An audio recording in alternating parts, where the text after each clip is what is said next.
In this video, I will show you how to enter cash sales in QuickBooks. So there's a few steps to doing this. Step number one is open up QuickBooks and click New in the top left, and then from here you want to click on Sales Receipt.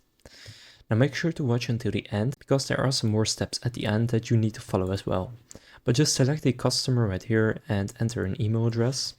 Then after doing that, for the payment method right here, you need to select cash, and then where it says deposit to, you want to make sure it says undeposited funds. Usually it's all the way at the bottom right there.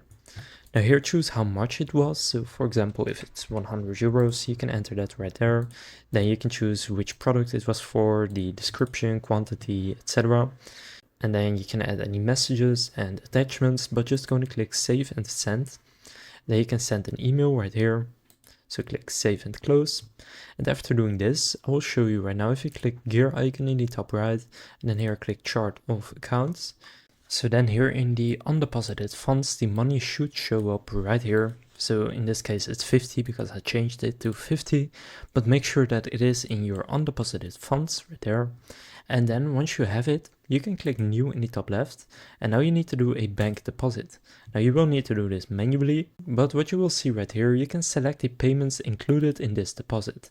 So I want to do this one with the 50 euros, and then this one says 0. So I'll just remove the one at the bottom.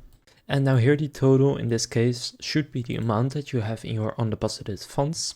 Now you can also add more funds to this deposit, but you don't have to do that. And you can choose where you want to deposit it to. So I'll just do cash and cash equivalents. Now what you want to do is in the add funds to this deposit section, you want to enter the amount, or at least the amount that you want to have from the cash in your QuickBooks account.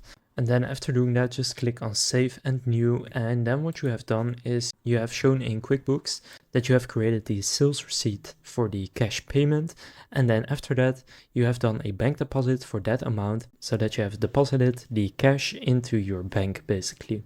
So that's how you can enter cash sales in QuickBooks. If this video was helpful, please consider leaving a like and subscribing to my channel. And with that being said, I will see you in the next video.